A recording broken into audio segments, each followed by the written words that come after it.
안녕하세요. 저는 평소 여기 사연을 즐겨 듣는 돌싱녀입니다.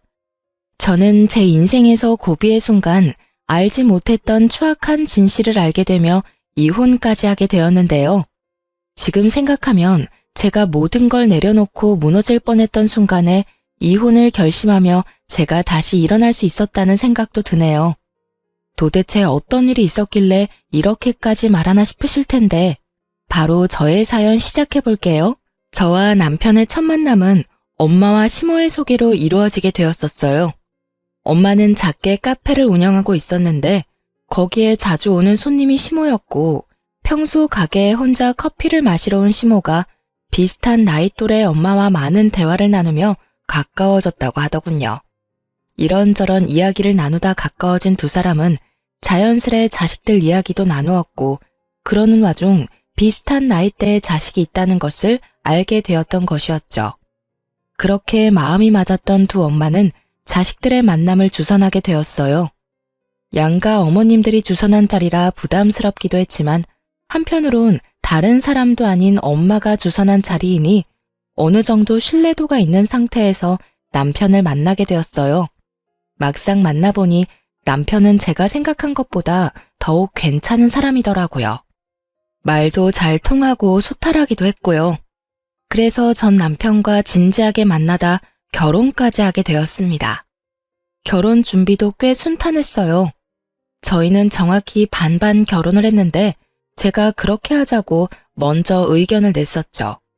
저기, 자기만 괜찮으면 우리 반반 결혼하는 거 어때? 요즘은 남자라고 꼭 다 부담하는 것 같지도 않고 반반 결혼도 많이 한대.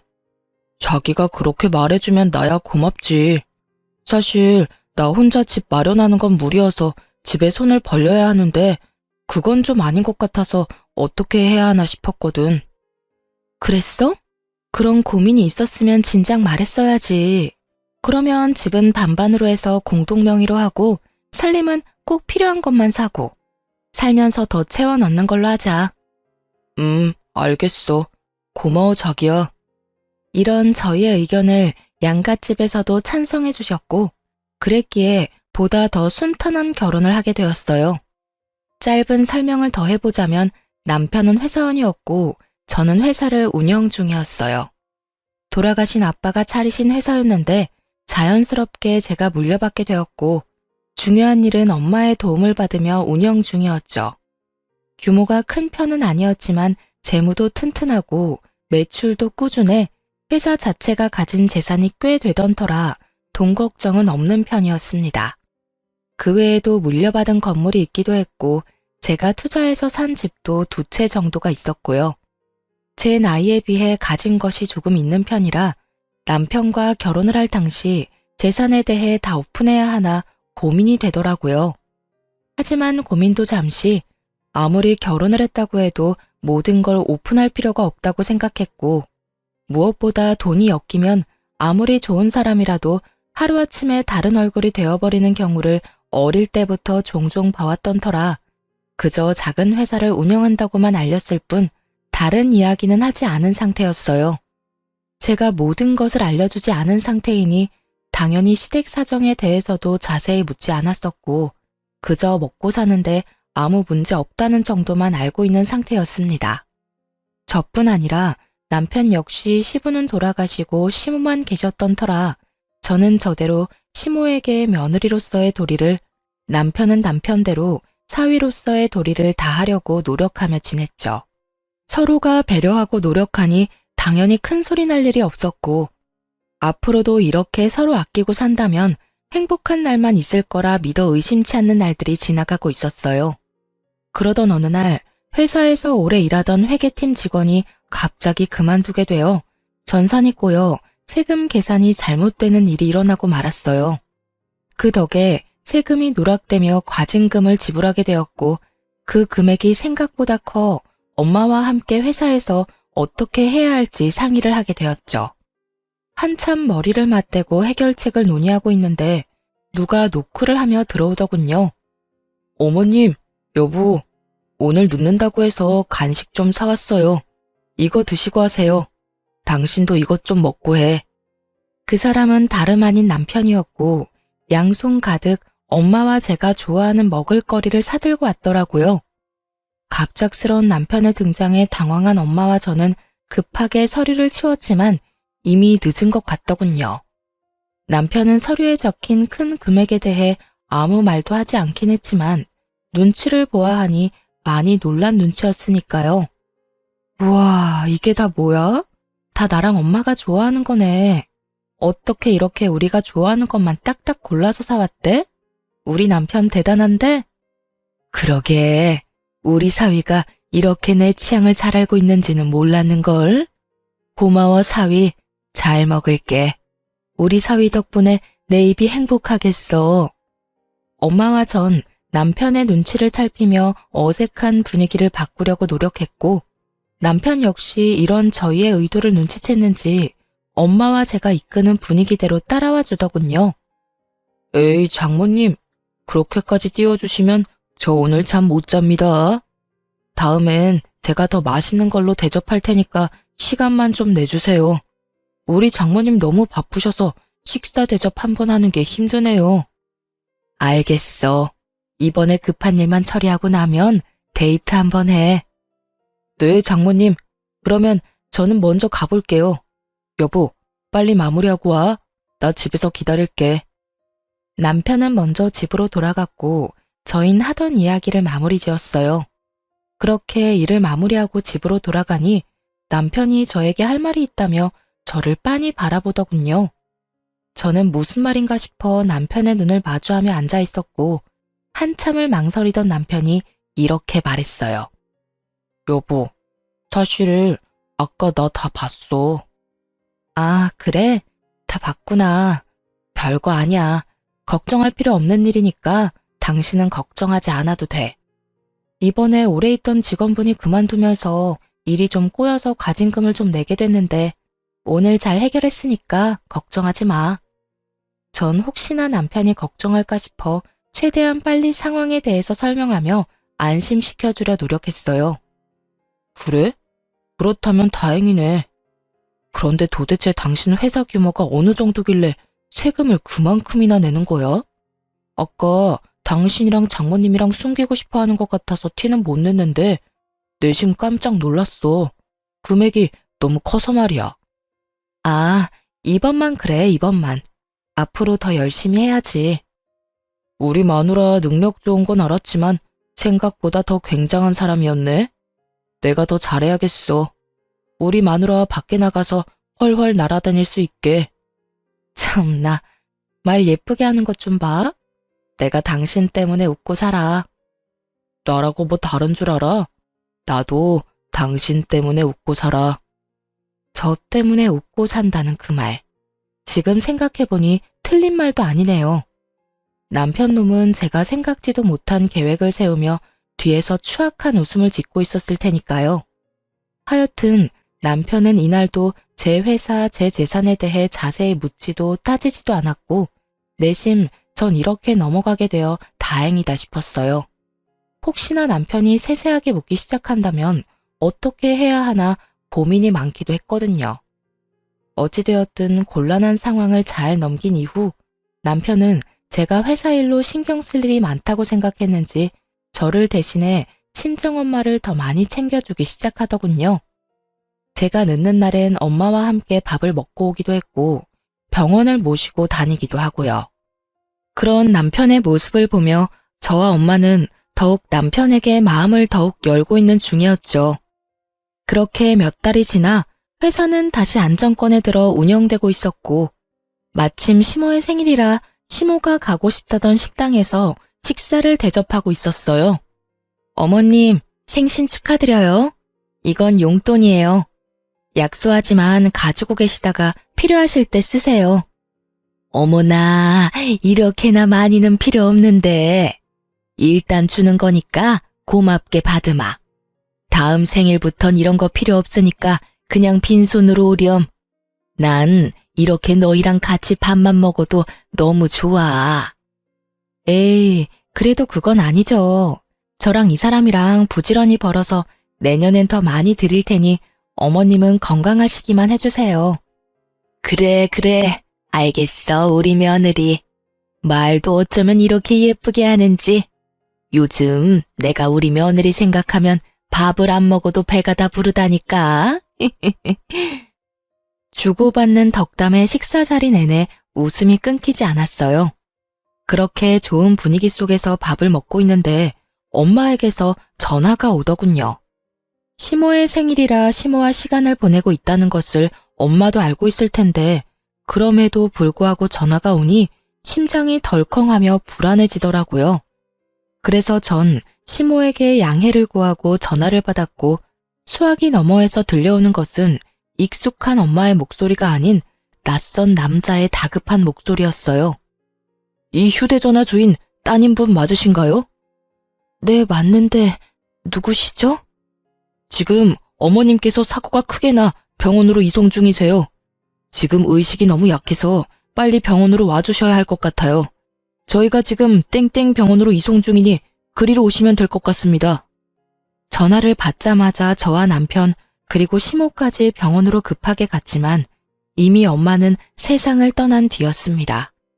처음엔 눈물도 나지 않더군요. 그 모든 상황이 꿈만 같았어요.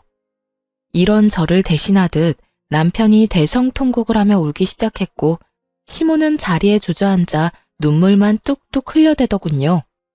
그때야 이 모든 것이 현실임을 깨달았던 것 같아요. 그때야 제 눈에서 눈물이 흘러나왔으니까요. 그렇게 한참을 차갑게 식어버린 엄마의 손을 붙잡고 펑펑 울었던 것 같아요. 제 세상은 순식간에 무너져버렸지만 무너진 세상에서도 해결해야 할 일들은 산더미처럼 많더군요. 엄마의 사고 처리부터 시작해서 장례식장까지 무언가를 해야 할 건 많은데 몸은 움직이지 않았고 이때 남편과 시모가 참 많이 도움이 되었어요. 정신이 반쯤 나가버린 저를 대신해 사고를 낸 상대방과 사건 처리도 해주었고 장례식장도 알아서 다 처리해주고요. 이럴 때 남편이 있어 참 다행이다라는 생각이 들었고 진심으로 고맙더라고요. 여보, 고마워. 고생 많았지? 고생은 무슨. 마리아 장모님이라 불렀지. 나한텐 그냥 우리 엄마나 진배 없었어. 당신은 좀 괜찮아? 아니다. 괜찮을 리가 없는데 내가 물으나 마나 한 걸 물었네. 당신 많이 힘든 거 아는데 당신 곁에 내가 있다는 사실만 잊지 말아줬으면 좋겠어. 당신 보면 가족 다 이런 사람처럼 넋놓고 앉아있는데 당신한텐 나도 있잖아. 나도 당신 가족이니까 잊지 말라고. 고마워. 정말 고마워. 남편은 저를 위로하기 위해 최선을 다했지만 그런 남편의 위로도 그때뿐이더군요. 알겠다 하고 돌아서면 다시금 무너져 내리는 마음에 저는 쉽사리 충격에서 벗어나지 못하고 있었죠. 회사 일은커녕 일상생활도 제대로 되지 않을 만큼 혼자 생각에 잠기는 시간이 길어졌습니다. 아무리 나쁜 생각을 하지 않으려고 해도 머릿속에 나쁜 생각들만 가득 차게 되고 좋은 곳으로 엄마도 갔을 거라고 아무리 생각해봐도 다시금 찾아오는 우울함 앞에 무너져 내렸어요. 그렇게 정신을 못 차리고 혼이 나간 사람처럼 지내던 어느 날 회사에 급한 일이 생겼다며 연락이 왔더라고요. 요즘 정신적으로 힘들다는 걸 알고 있는 직원들이라 웬만한 일론 연락을 하지 않는데도 급하다고 연락이 왔었죠. 저는 가까스로 정신을 차리고 회사로 향했고 그곳엔 의외의 인물이 저를 기다리고 있더군요. 여보? 당신이 왜 내 자리에 앉아 있어? 네, 그건 바로 남편이었어요. 급하게 회사로 가 사장실로 들어가니 아침에 출근한다며 나간 남편이 떡하니 제 책상에 앉아 서류들을 보고 있는 것이 아니겠어요? 황당, 당혹, 놀람. 많은 감정들이 머릿속을 스쳐갔고 그 모든 감정들을 담은 표정과 목소리로 남편에게 물었죠. 그런 저의 갑작스러운 등장과 물음에 남편은 많이 당황한 듯 이렇게 답하더군요. 아니 그게 당신이 요새 너무 힘들어하기도 하고 상심도 커서 아무것도 못하는 것 같길래 당신 회사 걱정이 돼서 내가 대신 나와서 일 좀 보고 있었어. 이게 다 무슨 소리인가 싶더군요. 회사 일이 다 같은 것도 아니고 본인이 대신 처리할 수 있는 일이 뭐가 있다고 떡하니 제 자리를 차지하고 앉아있는 것인지 도무지 이해가 되지 않았어요. 아니, 본인이 처리할 수 있는 일이 있다고 한들 나랑 상의도 없이 무례하게 회사 일을 보고 있다니 저는 조금 날이 선 목소리로 남편에게 말했어요. 당신, 우리 회사에 대해서 아는 건 있어? 어떤 제품이 주력인지, 이번 분기 땐 어떤 제품을 생산 라인에 올릴 것인지, 각 거래처별로 어떤 방법으로 접근해야 좀 더 효과적으로 거래가 성사되는지 단 하나라도 아는 게 있냔 말이야. 회사 운영에 있어서 가장 간단한 것도 모르는 사람이 뭘 하겠다고 여기에서 이러고 있어? 당신이 이러고 있으면 직원들이 불편할 거란 생각은 안 해봤어? 넌 그저 혹시나 도움될 만한 게 있을까 해서 그랬지. 당신도 나올 상황이 못 되고 하니까 사장 남편이 내가 자리라도 지키고 있으면 뭐가 도움이 돼도 되겠다 싶어서 말이야. 여보 생각은 잘 알겠어. 고맙기도 하고. 그런데 앞으로 이러지 마. 여기 계시는 직원분들, 내가 없다고 해서 일 막 하시는 분들도 아니고 내가 없으면 더 열심히 힘내서 하는 분들이니까. 미안해. 내가 생각이 짧았어. 됐으니까 일단 가줄래? 집에 가서 다시 이야기하자. 급하게 처리해야 할 일 있다고 해서 나온 거라 얼른 처리해줘야 해. 저의 불호령에 남편은 허겁지겁 자리를 떠났고 전 남편이 돌아가자마자 저의 일을 대신해서 처리해주던 이사님을 불러 도대체 언제부터 남편이 회사로 출근했냐고 물어보았죠. 저의 물음에 이사님은 기다렸다는 듯이 그간 남편의 행적에 읊어주기 시작했어요. 일주일 됐어요. 정확히 일주일 전부터 사장실로 출근하기 시작하더니 회사 규모부터 시작해 매출까지 하나하나 다 묻고 체크하기 시작하더군요. 아무래도 이상해서 정확히 알려주진 않았는데 사장님 책상 위에 올려진 결제 서류를 봤다고 하면 대충 계산을 썼을 거예요. 아, 진작 연락 좀 주시지 그러셨어요. 그게 사장님이 워낙 힘들어 하시는 것도 그렇고 그래도 남편분이니까요. 더 지켜보려고 했죠. 그런데 그제부턴 아예 자기가 회사를 운영할 것처럼 말하고 다니길래 이건 아니다 싶어서 급하게 사장님께 연락드린 거예요. 그럼 급하게 처리해야 한다는 일이 이거였나요? 네. 아무리 사장님이 힘드신 상황이어도 일을 시켜본 적도 없는 남편한테 회사를 맡길 사람은 아니라고 믿었으니까요. 이사님의 이야기를 듣고 있자니 정말 기가 막히고 코가 막히더군요. 제 앞에선 회사에 대해선 아무것도 관심이 없는 척하던 남편이 뒤론 이런 짓을 하고 있을 거란 생각도 하지 못했던 터라 충격이 크기도 했고요. 동시에 정신이 번쩍하고 들기도 했어요. 제가 알던 남편의 모습이 다가 아닐 수도 있다는 생각이 들어서였죠. 그렇게 머리를 싸매고 생각에 잠겨 있는데 어디선가 벨소리가 들려오더군요. 평소 저와 이사님은 벨소리가 아닌 진동을 해두고 있던 터라 우리 두 사람의 것은 아니었고 소리를 따라가 보니 남편의 휴대전화가 제 책상 위에 올려져 있더라고요. 남편은 갑작스러운 저의 등장에 당황해 급히 나가느라 휴대전화까지 두고 간 것이었고 전화를 건 사람은 다름 아닌 시모더군요. 평소라면 그 전화를 받았겠지만 머리가 복잡해 전화기를 지켜보기만 했죠. 이내 벨소리가 멈추는가 싶더니 문자를 아주 많이도 보내더군요.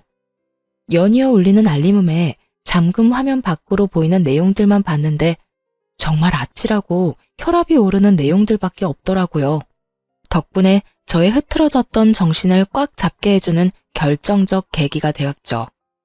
아들, 오늘도 그 회사로 출근했니? 어때? 그때 봤던 것처럼 회사 규모가 생각보다 크니? 그래서 네가 챙길 거는 좀 되는 게야?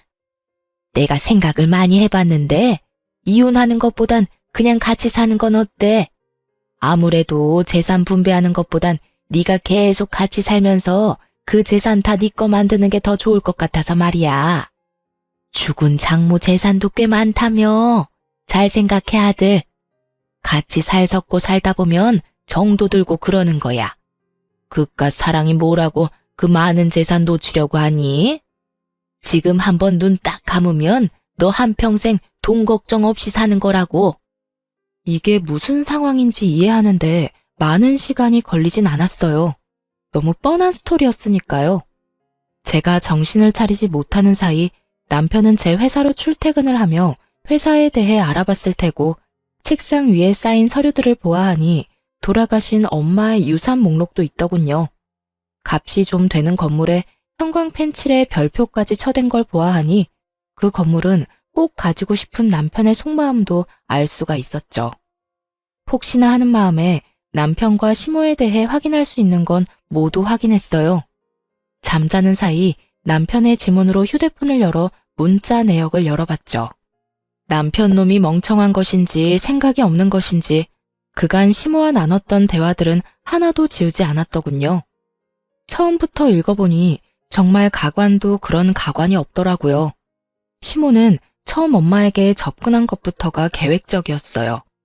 엄마가 운영하던 커피숍 주변 상가 사람들에게서 사실 엄마가 운영하는 큰 회사가 따로 있을 뿐더러 남편이 남긴 재산이 많다는 말을 전해들은 시모는 계획적으로 엄마에게 접근했던 것이었죠. 1년에 걸쳐 작정하고 접근한 시모의 속내를 엄마가 알 리 없었고 시모의 계획대로 제 이야기까지 하게 된 것이었어요. 그렇게 가면을 쓰고 엄마에게 접근한 시모는 결국 저와 남편을 결혼까지 시켜버린 것이었고요. 문자 내용으로 보니 처음엔 그냥 한몫 챙겨 이혼시킬 생각이었더군요. 하지만 엄마가 갑작스럽게 돌아가시며 시모는 저의 모든 재산이 탐나기 시작한 거죠. 급하게 아들을 설득해 그냥 평생 제 등골을 빼먹고 살려고 한 거예요. 아빠가 살아계실 때 돈 때문에 인간관계 망치게 된 이야기를 수도 없이 들어 익히 알고는 있었지만 막상 제가 겪게 되니 그 충격은 정말 말도 다 하지 못할 정도더군요.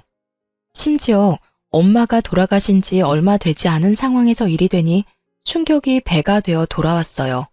거기에다 남편에겐 상간녀까지 있더군요. 물론 시모까지 상간녀의 존재를 알고 있었고요. 자기야, 자기 이혼할 거야?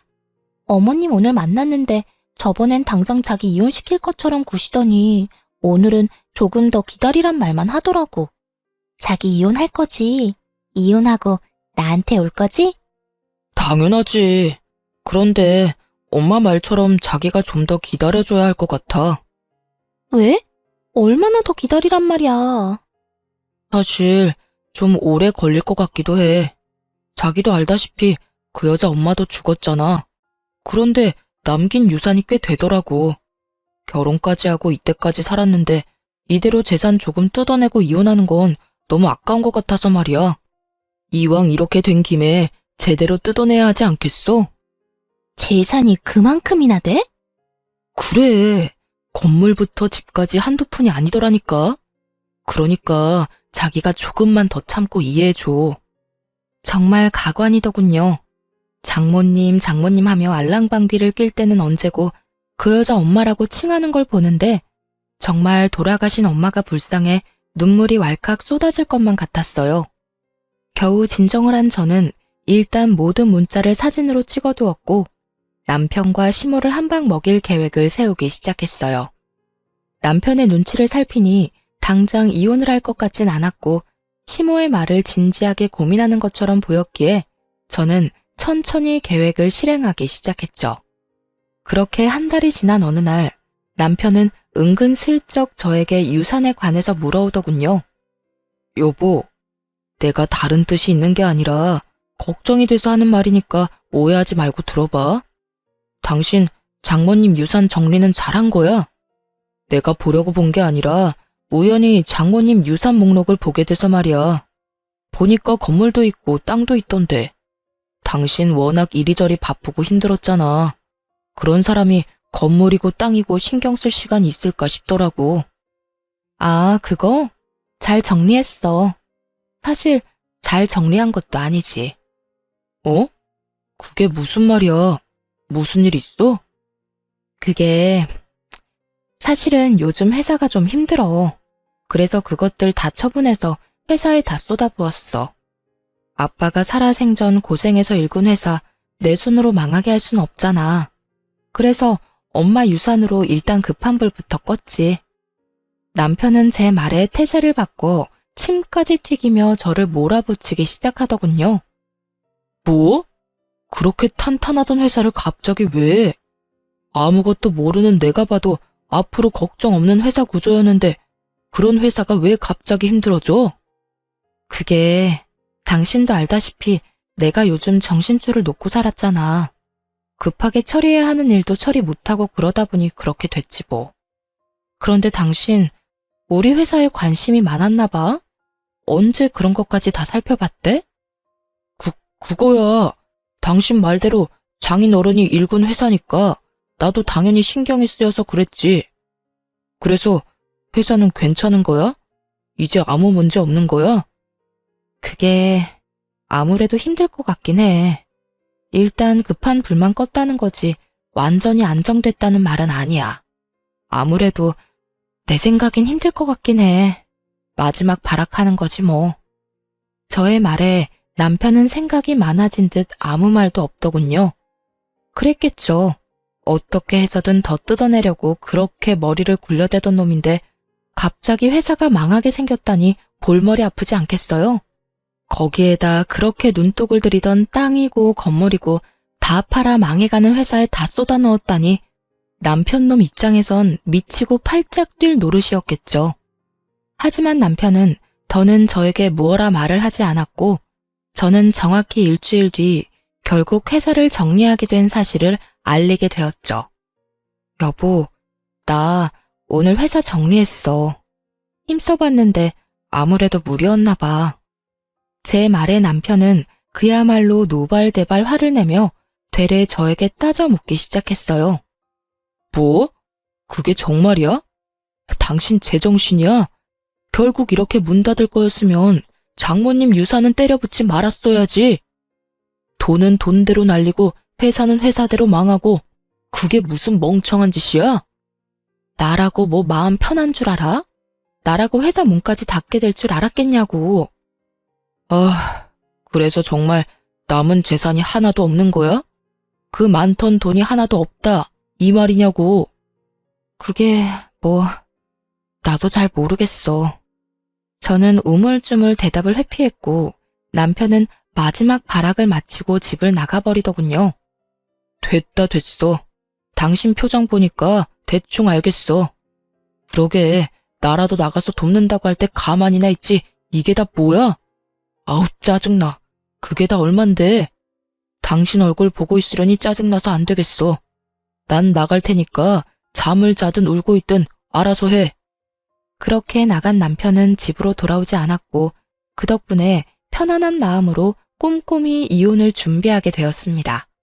생각보다 제가 가진 증거들은 많았고 변호사분과 만나 상담을 하며 진행하니 더 빨리 정리가 되더라고요. 대충 정리도 됐겠다. 언제 이혼 통보를 하나 고민하고 있는데 마침 시모에게서 연락이 오더군요. 예, 지금 당장 집으로 좀 건너오거라. 왜요? 무슨 일인데요? 어른이 오라고 하면 네 하고 올 것이지 왜요는 무슨 왜요야? 잔말 말고 얼른 와. 사람이 변해도 어쩌면 이렇게까지 변할 수 있는지 온몸에 소름이 끼치며 무섭다는 생각마저 들더군요. 그러면서 오늘이 디데이구나 하는 생각에 신나기도 했고요. 그렇게 들뜬 발걸음으로 시댁에 도착하니 그곳엔 시모와 남편 그리고 상간녀까지 저를 기다리고 있더군요. 남편의 휴대전화를 봤을 때 상간녀의 존재를 알았던 터라 놀랍지도 않았어요. 하지만 엄연히 아직까진 내가 며느리이자 부인인데 당당히 상간녀까지 시모 옆에 앉힌 꼴을 보는데 어이가 없다 못해 웃음이 다 나더라고요.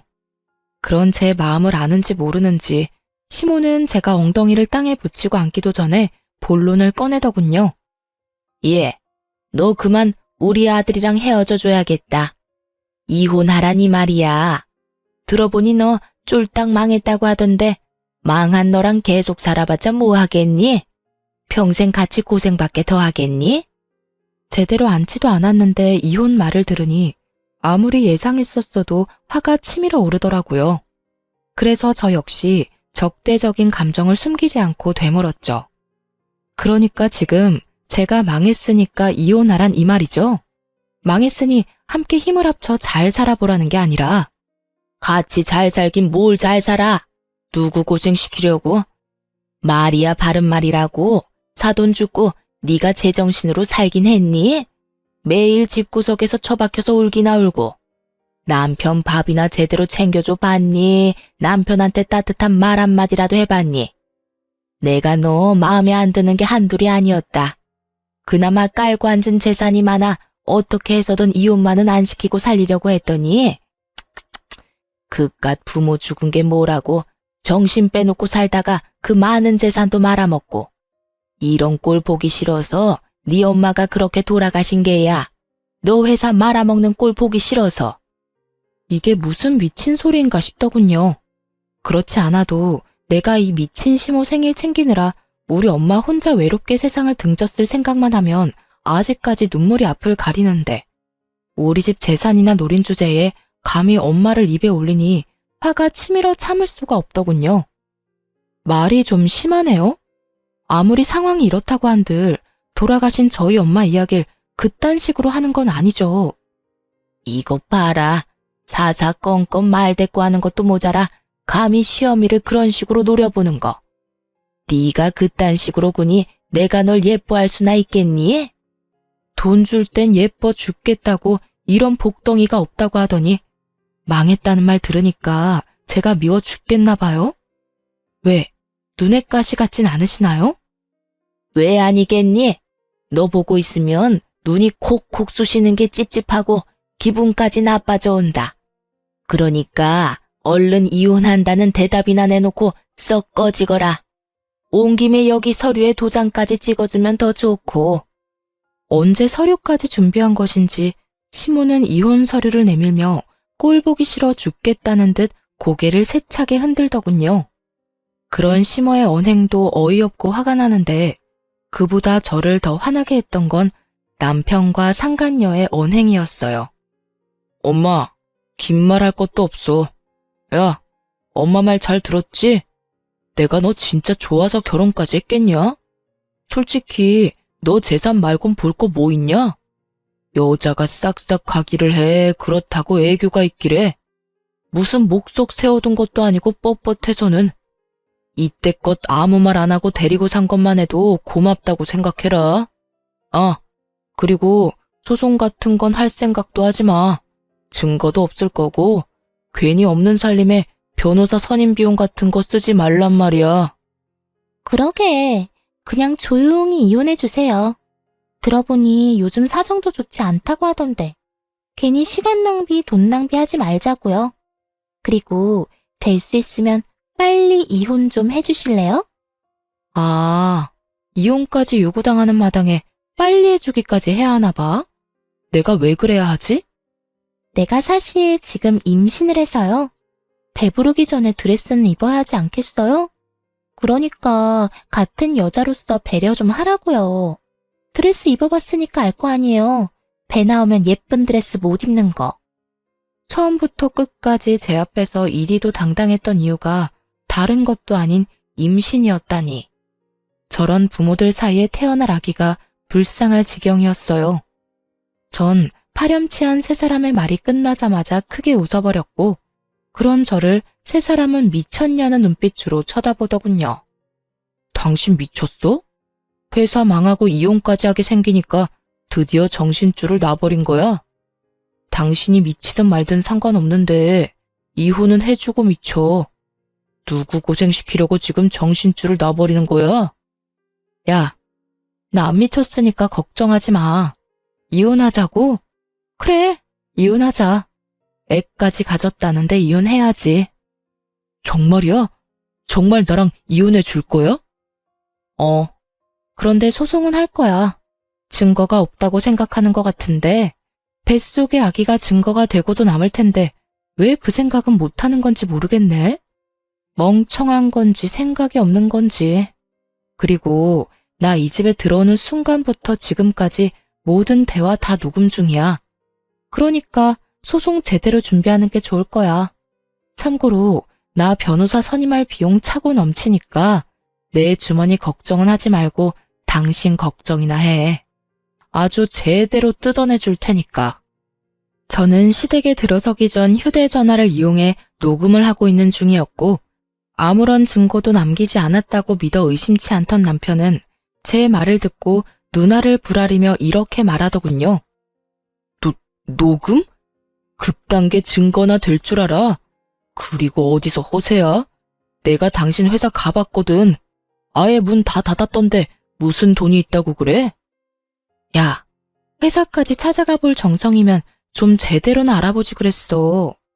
네 말대로 우리 회사가 얼마나 탄탄한 회사인데 대표가 고작 몇 주 자리 비웠다고 망하겠어? 그렇게 망하는 회사가 어디 회사냐? 구멍가게도 그렇게는 안 망해. 그럼 당신 안 망한 거야? 나는 회사 문 닫았다고 했을 뿐이지 망했다고 한 적은 없어. 회사 건물도 오래되고 해서 회사 문 닫고 더 좋은 부지 사서 옮겼어, 그냥. 당신이랑 이혼하는 기념으로 더 좋은 곳에서 새 출발하려고. 네, 맞아요. 일부러 망한 것처럼 뉘앙스만 풍겼을 뿐이었어요. 모든 사실을 알고 난 후 숨쉬듯 당연히 이혼해야 한다고 생각했지만 그저 이혼만 하고 물러서기엔 제 화도 풀리지 않을 뿐더러 제대로 된 복수가 되지 않을 것 같더라고요. 그래서 제 나름대로 계획을 세우게 된 것이었죠. 일단 전 낡고 오래된 회사를 더 좋은 곳으로 옮겨버렸고 그 후 힘든 척을 하며 회사가 망했다는 뉘앙스를 풍겼더니 남편 스스로 무덤을 파게 된 거죠. 혹시나 남편이 회사를 찾아갈 수도 있다는 생각이 들어 회사를 옮긴 것이었는데 제 예상에서 한치도 벗어나지 않은 남편이 문 닫은 회사까지 찾아갔었다고 하니 계획은 성공적이었어요. 회사를 찾아간 남편이 문이 닫힌 광경을 보고 정말 제 회사가 망했다고 믿어버렸으니까요. 그리하여 지금처럼 모든 계획이 밝혀졌을 때 더 큰 상실감을 느낄 것이라 확신했는데 제 확신은 현실이 되었습니다. 스스로 관뚜껑을 열고 누워있는 사람처럼 핏기 하나 없는 얼굴을 한 심오한 남편을 보니 통쾌함과 짜릿함이 온몸을 감싸더군요. 두 사람은 말이 없었고 상간녀 역시 상황 파악이 된 듯 아까 그 당당한 기색은 온데간데 없이 사라지고 눈치만 살피기 시작하더군요. 할 말이 있으면 해보라는 눈빛을 보냈고 상간녀는 기다렸다는 듯 이렇게 말하더군요. 사실은 저 남자하고 아무 관계도 아니에요. 그냥 오늘 하루 와서 만나는 척하면서 임신했다는 거짓말만 좀 해달라고 부탁해서 온 거라고요. 아, 그러니까 다 거짓말이라고? 임신한 것도 다? 네, 정말 저는 아무 관계도 아니고 다 거짓말이었어요. 그러니까 저한테 소송 같은 건 안 하시면 안 될까요? 상간녀는 제발 소송만은 하지 말아달라며 무릎 꿇고 울고불고 빌기 시작하더군요. 제가 남편의 휴대전화에서 본 것이 다 있는데 입에 침도 바르지 않고 거짓말을 하는 꼴을 보아하니 상간녀 역시 인간 되긴 글렀다는 생각이 들더라고요. 야, 내가 널 몰랐을 것 같아? 너네 둘 만나는 사이라는 거 진작에 다 알고 있었어. 네? 그러면 다 알고 있었던 거예요? 어떻게, 혹시 사람 붙였어요? 어떻게 알았는지까진 알 필요 없고 여기서 중요한 건 이거야. 내가 다 알고 있다. 그러니까 난 상간녀 소송을 무조건 할 거다. 그러니 넌 소송할 준비와 함께 위자료를 준비하면 된다. 알겠니?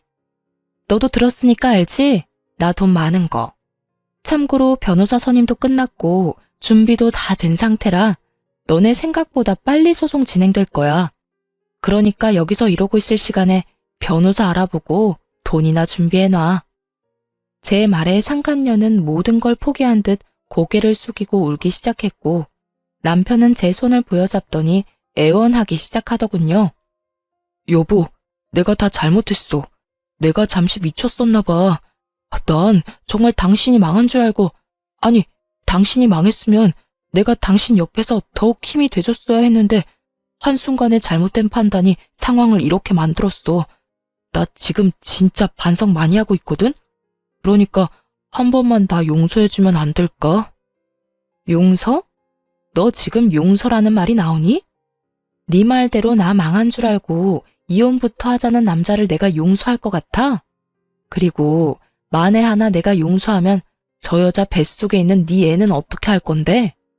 왜? 저 애까지 데리고 와서 나한테 키우라고 하게? 아니야, 그럴 리가 있겠어. 당신이 나 용서하고 다시 받아주기만 하면 나머진 내가 다 알아서 처리할게. 정말이야. 당신 신경 쓸 일 없게 깨끗하게 정리할 수 있어. 어쩌면 인간이 이럴 수가 있는지, 이런 인간인 줄 모르고 이때껏 함께 살았던 제가 참 불쌍하더군요. 전 제 손을 부여잡은 남편의 손을 뿌리치며 말했죠. 너 진짜 인간 쓰레기구나. 아무리 상황이 급해도 그렇지 어떻게 네 새끼를 그리도 쉽게 버리니? 야, 길가에 다닌 개들도 자기 새끼 소중한 줄은 알아. 이 말이 무슨 말인 줄이나 알아? 넌 개만도 못한 새끼라는 거란다. 여보, 난 그런 뜻이 아니라 당신한테 용서받고 싶어서. 용서 같은 소리 한다. 네가 저지른 짓이 있는데 이제 와서 용서를 빈다고 용서가 되겠니? 너도 나한테 이럴 시간에 변호사나 알아봐. 절대 쉽고 깔끔하게 끝나진 않을 테니까 각오 단단히 하고. 아, 네 엄마한테도 위자료 청구 들어갈 테니까 그런 줄 알고. 아가, 꼭 이렇게까지 해야 하겠니? 그러지 말고 이혼은 하되 소송만큼은 다시 생각해 주려무나. 네가 그렇게까지 한다고 해서 너한테 남는 게 뭐가 있다고 이리도 모질게 구는 게야. 응? 먼저 모질게 군 사람이 누군데 누구더러 모질게 한다고 하는 건지 모르겠네요. 그건 네가 망한 줄 알고 그랬었어. 네가 망하지 않았던 걸 알았다면 그런 일도 없었을 거야. 망하면 가족 버리는 게 당연한가요? 망하면 당연히 이혼해야 하는 거냐고요. 그리고 지금 망하고 안 망하고가 중요한 게 아니라 처음부터 어머님이 계획적으로 우리 집에 접근했다는 게 중요한 거예요. 그렇게 접근했으면 들키지나 말고 잘 살게 두기라도 하지. 뭐? 망했으니까 이혼하라고요? 참나, 이혼하고 싶은 사람이 누군데. 감히 누구 앞에서 이혼하라 마라 하는 건지. 어머님이 우리 집에 한 모든 일들 변호사 선임해서 소송 시작하면 사기죄로 충분히 엮을 수 있는 거 아시죠? 그러니까 불쌍한 척 좀 그만하세요. 구역질나니까.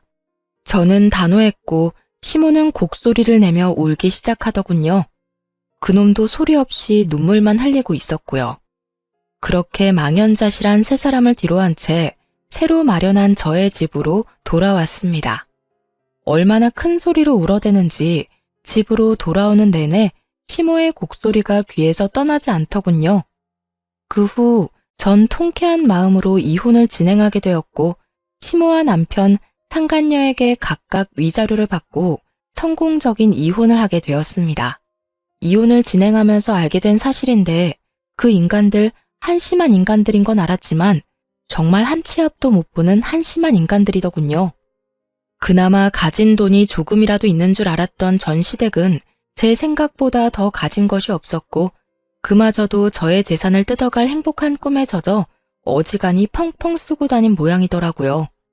재산 목록을 살펴보는데 가진 건 아무것도 없는 알거지에다가 담보대출은 또 얼마나 들어있던지, 위자료를 마련하려면 얼마 되지도 않는 집을 파는 것은 물론 빚까지 내야만 하는 지경이었어요. 거기에다 상간녀는 어떻고요? 상간녀 역시 가진 것 없는 여자에다가 어디 도움 구할 곳도 변변치 않아 보였어요. 가진 것 없이 빚만 가득한 세 사람의 조합이라 그 앞날이 제 눈에만 뻔한 건 아니겠죠? 아, 얼마나 힘들었으면 전 남편이 저에게 이런 부탁까지 해오더군요. 여보, 당신 돈 많잖아. 그래서 하는 말인데 위자료 그냥 안 받으면 안 될까? 내가 왜 네 부탁을 들어줘야 하는데? 돈이 많아서? 이거 왜 이래? 돈이 많든 적든 돈 좋아하는 건 다 똑같아. 나 진짜 힘들어서 그래. 엄마도 가진 돈도 없고 그 여자도 마찬가지고. 사실상 내가 세 사람 위자료를 다 감당해야 하는데 당신도 잘 알잖아. 나 그 정도 능력은 안 되는 거. 그러니까 많이 가진 당신이 못 가진 사람 배려한다고 생각하고 부탁 좀 들어줘. 응? 배려 같은 소리 한다. 배려도 받을 자격이 있는 사람에게나 주어지는 거야. 알겠니? 어디 내 앞에서 양심도 없이 배려 타령이야, 배려 타령이. 헛소리 하지 말고 위자료나 내놔. 한 푼도 빼지 말고 다 내놔야 할 거야. 지금 생각해도 참 황당한데 정말 저런 부탁을 해오더라고요. 양심은 도대체 어디에 팔아먹은 건지 그 얼굴 철판 참 두껍다고 생각했네요. 그러게 그냥 아무것도 욕심내지 않고 잘 살기만 했더라도 제가 누리는 모든 것을 함께 누리고 살며 최소한 돈 걱정은 하지 않고 살았을 텐데 그놈의 욕심과 못된 심보가 자기 팔자 잘 꼬아준 거 아니겠어요? 그 덕에 전 재활용도 안 되는 인간 쓰레기를 잘 버릴 수 있었지만요.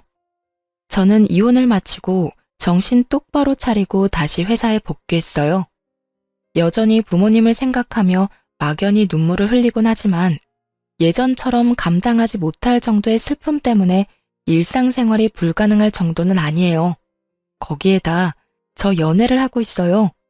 제 연애 상대는 다름 아닌 사연 중간에 등장했던 저희 회사 이사님이신데요. 회사를 진심으로 아껴주던 이사님과 요즘 진지하게 만나는 중이에요.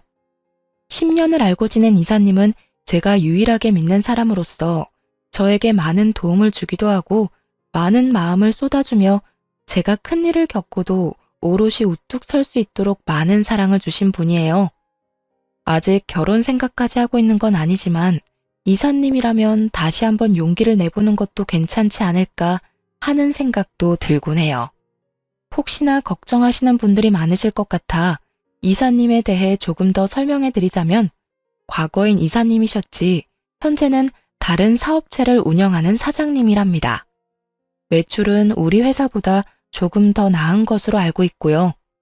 적어도 전 남편처럼 돈 때문에 저에게 접근한 건 아니니 걱정하지 말라는 뜻에서 몇 자 더 보태봤네요. 하여튼 전 지금까지 그래왔듯이 부모님이 잘 키워서 물려주신 회사를 위해 노력할 것이고 무엇보다 제 행복을 위해 끊임없이 노력하며 살아가 보려고요. 제가 행복해야 하늘에 계신 부모님도 행복하실 거라 믿어 의심치 않으니까요. 다들 이런 저 응원해 주실 거죠? 이로써 저의 긴 사연도 끝이 났네요. 저의 길고도 길었던 사연 함께 해주셔서 감사합니다. 모두 행복하세요.